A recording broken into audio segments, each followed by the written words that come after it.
2026 අධ්‍යාපන ප්‍රතිසංස්කරණ සමග අපේ අධ්‍යාපන පද්ධතිය අලුත් යුගයකට ගමන් කරනවා. එහි විශාලතම වෙනසක් සිදුවෙන්නේ ICT විෂය ධාරාව තුළයි.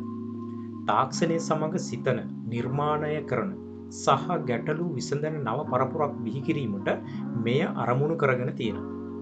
පැරණි සූත්‍ර මත පදනම් වූ පාඩම් වලින් ඉවත් වෙලා ICT අධ්‍යාපනය දැන් යොමුවන්නේ ප්‍රැක්ටිකලි බේස් පද්ධතියටයි. එනම් සිසුන්ට කෝඩින්, AI ටෙක්නොලොජි, ඩිජිටලයිස්, ඒ වගේම ඔන්ලයින් කොලබොරේෂන් වගේ යථාර්ථවත් ජීවිත හැකියාවන් පුහුණු කිරීමක් තමයි මේ ICT නව විෂය ධාරාව තුළින් සිද්ධ වෙන්නේ. 2026 ICT කියන්නේ පරිගණක පරිශීලනයක් පමණක් නොවේ. ඒ සිසුන්ට අනාගතය නිර්මාණය කරන ආයුධයක්. ගුරුවරුන්ට සිසුන්ට එකට ක්‍රියා කරමින් නව තාක්ෂණික ලෝකයට සූදානම් වීම මෙහි අරමුණු කරගෙන තියෙනවා. එහෙමනම් මේ වීඩියෝ තුලින් මම ඔබට අරන් ඉන්න බලාපොරොත්තු වෙන්නේ නව ICT විෂයේ අන්තර්ගතය පිළිබඳ ඔබව දැනුවත් කිරීමයි. ඉතින් මේ විෂය අන්තර්ගතය පිළිබඳව සම්පූර්ණයෙන්ම ඔබට මේ 6 ශ්‍රේණියේ දැනුවත් වෙන්න හැකියාව තියෙනවා වගේම අනිකුත් අධ්‍යාපන ප්‍රතිසංස්කරණ ගැන අනාගතයේ සිදුවන වෙනස් වීම් පිළිබඳව ඔබට නිරන්තරයෙන්ම දැනගන්න මේ channel එක subscribe කරලා bell icon එක on කරලා තියාගත්තොත් ඔබට පුළුවන් මේ නව අධ්‍යාපන ප්‍රතිසංස්කරණ පිළිබඳව සියල්ලක්ම ඔබ ළඟටම ලබා ගන්න. ඒ වගේම මේ තොරතුරු හා සංවේදන තාක්ෂණ විෂයට අදාළව මේ එක් ක්‍රියාකාරකම් පදනම් කරගත්ත ඒ පාඩම් මේ ICT ගුරුවරයා YouTube නාලිකාව තුළින් ඔබ ළඟටම ගෙන එන්න මා බලාපොරොත්තු වෙනවා. එහෙමනම් අපි බලමු මේ ICT විෂය තුළ 6 ශ්‍රේණියට 2026 නව අධ්‍යාපන ප්‍රතිසංස්කරණ තුළින් කොහොමද වෙනස්කම් සිද්ධ වෙලා තියෙන්නේ කියලා.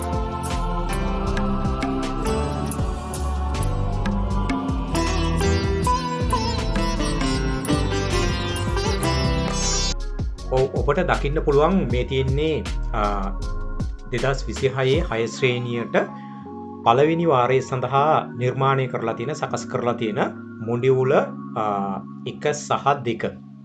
ඉතින් මෙය ඔබට ලබා ගන්න පුළුවන් හැකියාව තියෙනවා. ඉතින් ඔබට අවශ්‍ය කෙනෙක් ඉන්නවා නම් පුළුවන් කමෙන්ට් බාර් එකේ කමෙන්ට් එකක් දාන්න ඔබට මේ අවශ්‍ය නම්. ඉතින් ඔබට ලබා දෙන්න පුළුවන් හැකියාව තියෙනවා මෙම මොඩියුල 2.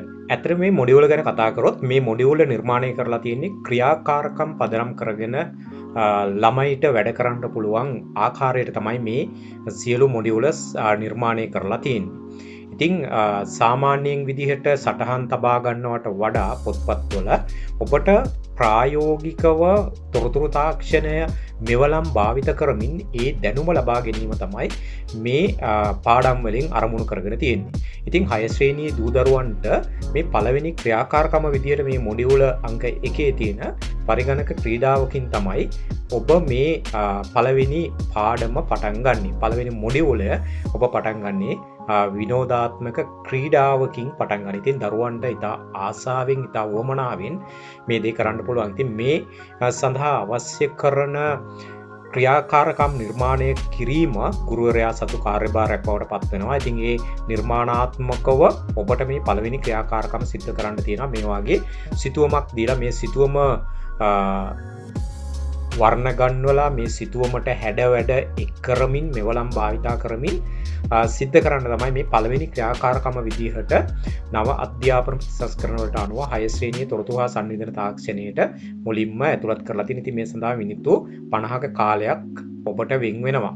ඒ වගේම තවත් ඔබට මෙතන විනෝදාත්මක ක්‍රීඩාවක් ඇතුළත් කරලා තියෙනවා. මේ ටයිප් කරලා ටයිපින් ගේම් එකක් ඇතරම මේක ඉතාමත් විනෝදජනක ක්‍රීඩාවක් විදිහට මේ ක්‍රීඩාව අපට හඳුන්වන්න පුළුවන් මේ ටක්ස් ටයිපින් කියන එක. ඉතින් මේක ඔබට මේ මෘදුකාංග ස්ථාපනය කරලා ඔබ වෙනුවෙන් පරිගණක විද්‍යාගාර මේ වෙනකොට සකස් වෙමින් පවතිනවා. ඉතින් ඔබට පුළුවන් මේ ක්‍රීඩාව තුලින් ඉතාමත් විනෝදයෙන් මේ ක්‍රියාකාරකම් වල නිරත වෙන්න. ඉතින් ඔබ මේ ක්‍රීඩාව මීට පෙර සමහරට දැකලත් ඇති. මේක ඉතාමත් ආකර්ශනීය, නමුන්ට යතුරු පූර්ව පහසුවෙන් හඳුනා ගන්න, ඒ වගේම ප්‍රැක්ටිස් වෙන්න. ඒ කියන්නේ යතුරු මෝරුව පිළිබඳව ඒ භාවිත කරන ආකාරය පිළිබඳව අත්දැකීම් ලබා ගන්න හොඳ ක්‍රීඩාවක් බවට පත් වෙනවා. ඉතින් මේක කලින් තිබුණ පාඩම් වලට වඩා සුවිශේෂී විදියට නිර්මාණය කරලා තියෙන්නේ මේ මොඩියුල. ඉතින් ඔබට ඉතාමත් පහසුවෙන් මේ වැඩේ කරන්න පුළුවන්. ඉතින් මෙතනින් ඔන්න එක ක්‍රියාකාරකමක් අවසන්. ඉතින් මේ වගේ තව ක්‍රියාකාරකමක් මෙතන තියෙනවා. පරිගණකය නිවැරදිව බල ගන්නවන්න. ඉතින් මේකත් අර සාමාන්‍යයෙන් පාඩම් වලට වඩා ක්‍රියාකාරකම් සහිත පාඩම් විදියට තමයි මේවා නිර්මාණය කරලා තියෙන්නේ. ඉතින් ඒවත් පියවරෙන් පියවරට ළමුන්ට ප්‍රායෝගිකව සිද්ධ කරන්න තමයි මේ මොඩියුල තුලින් අවස්ථාව උදා කරලා දීලා තියෙන්නේ. මේක ගයිඩ්ලයින් එකක් විතරයි. ඔබට 100%ක්ම තියෙන්නේ මේ ප්‍රායෝගිකව සිද්ධ කරන්න. ඉතින් මේ ඊට පස්සේ තුන්වෙනි ක්‍රියාකාරකම විදියට ෂට් ඩවුන් කරන්න මේ විදිහට ඔබට ඉතාමත් ආකර්ශනීය විදියට මේ ක්‍රියාකාරකම් ගුරු මාර්ගෝපදේශ සංග්‍රහය තුල නිර්මාණය කරලා තියෙනවා. ඉතින් ඒවාට අනුකූලව ළමුන්ට ඉතාමත් පහසුවෙන් වැඩිය බරක් නැතුව පහසුවෙන් මේවා සිද්ධ කරන්න ඔබට අවස්ථාව තියෙනවා මේ නව අධ්‍යාපන ප්‍රතිසංස්කරණය යටතේ. ඉතින් මේ වගේ මම එකින් එක මේ පාඩම් විස්තර කරන්න යන්නේ නැහැ. මේ සියලුම දේවල් මේ ඔබේ පාඩමේ මේ මොඩියුල් එකේ අන්තර්ගත වෙලා තියෙනවා. ඉතින් මම ඔබට කෙටියෙන් පෙන්වන්නම් මේ අන්තර්ගත වෙලා මේ මොඩියුල් දෙක තුල අන්තර්ගත වෙලා තිබෙන ඔබේ ක්‍රියාකාරකම් ටික විතරක් ඔබට පෙන්වන්නම්. මේ ක්‍රියාකාරකම් වලට අදාළව එකිනෙක පාඩම් ඔබට මම ඉදිරියේදී වීඩියෝ විදියට අරන් එනවා. ඉතින් ඒ බලලා ඔබට පුළුවන් මේ ක්‍රියාකාරකම් වල නිරත වෙන්න පුළුවන්. ඉතින් අපි බලමු මොනවාද මේ ඔබට ඉදිරියට තියෙන මේ අනිකුත් ක්‍රියාකාරකම් මොනවද කියන දේ පිළිබඳව අපි බලමු. මේ පාඩම් මේ ක්‍රියාකාරකම් මම ඔබට කලින් පෙන්නපු ක්‍රියාකාරකම් මේ පරිගණක නිවැරදිව බල ගන්නවමු. පරිගණකයේ නිවැරදි ආකාරයෙන් වසා දමමු. ෂට් ඩවුන් කරන විදිය.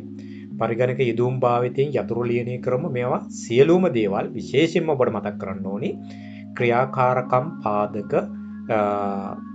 පාඩම් විදියට තමයි මේවා මේ මොඩියුලය තුළ අන්තර්ගත වෙලා තියෙන්නේ. නිවැරදි ඉරියව් හුරු කරගනිමු. මේවටත් ක්‍රියාකාරකම් සහිතයි. ඉදිරිපත් කිරීමක් සකස් කර ප්‍රදර්ශනය කිරීමට පරිගණකයේ භාවිත කරමු.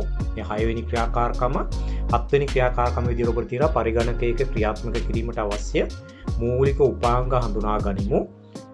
ඒ වගේම 8 වෙනි ක්‍රියාකාරකම යතුරු පුවරුව නිවැරදිව භාවිත කරමු. මේවට අවශ්‍ය මෘදුකාංග භාවිත කරලා තමයි මේ ක්‍රියාකාරකම් ඔබට සිද්ධ කරන්න තියෙන්නේ. ඉතින් ඔබට විශේෂයෙන්ම මතක් කරන්න ඕනේ ඔබට සටහන් ලියා ගැනීමට මෙතනින් අවශ්‍ය කරන්නේ ඔබ මේ සෑම ක්‍රියාකාරකමක් අවසානයේම ඔබට තියෙනවා ඇගීමක්. ඒ ඇගීම තමයි ඔබට ඔබේ හැකියාව තක්සේරු කරගන්න තියෙන්නේ. ඉතින් මේ 9 වෙනි ක්‍රියාකාරකම විදිහට තියෙනවා කාර්යයන්ට සහ ස්ථානයට ගැලපෙන පරිගණක තෝරා ගනිමු. ඒ වගේම 10 පරිගණකයේ නිවැරදිව වැඩ කිහිපයක් කරගනිමු. වෙනත් උපකරණවල වැඩත් පරිගණකයෙන් ඉටු කරගනිමු. එතෙම අලුත් කොටස් මේවා සුරකින්න ලද ගුණයක් විවෘත කර සංස්කරණය කරමු. ඒ කියන්නේ සේව් කරපු ෆයිල් එකක් නැවත එඩිට් කරමු. ඒ වගේම 13 වෙනි ක්‍රියාකාරකම් විදිහට තියෙනවා සුහුරු උපාංගයක් භාවිත කරමු. ඒ කියන්නේ ස්මාර්ට් ඩිවයිසස් මෙතෙන්දී ළමුන්ට ප්‍රායෝගිකව භාවිතා කරන්න අවස්ථාව උදා කරලා දෙනවා. ඒ වගේම පරිගණකයක කවුළු එහෙම නැත්නම් වින්ඩෝ හසුරුවමු. ඇත්තටම ප්‍රායෝගිකව කොහොමද මේ පරිගණකයක අපි යම් කිසි ෆයිල් එකක් ඕපන් කරාට පස්සේ ෆයිල් එක ඇසුරින් අපිට කරන්න පුළුවන් ක්‍රියාකාරකම්. ඒ වගේම 15 පරිගණක විද්‍යාගාරයක් නිවැරදිව භාවිතා කරමු. ඉතාමත් වැදගත් අවස්ථාවක්. මේවට අදාළ වෙනම ක්‍රියාකාරකම් නිර්මාණය කරලා තියෙනවා. ඊට පස්සේ දෙවෙනි මොඩියුලය මේ පළවෙනි වාරයට අදාළව දෙවෙනි මොඩියුලය තුල අන්තර්ගත වෙනවා කඩදාසියෙන් පරිගණකයට කියන මෙන්න මේ ඩොකියුමන්ට් ක්‍රියේට් කරන විදිය තමයි ඇත්තටම මේකේ මේ මොඩියුලය තුලින් බලාපොරොත්තු වෙන්නේ. ඉතින් ඒ ප්‍රායෝගිකව සිද්ධ කරන්න තියෙන දේවල්. ඒ වගේම වැඩි දියුණු කරන ලද විද්‍යුත් ලේඛනයක්.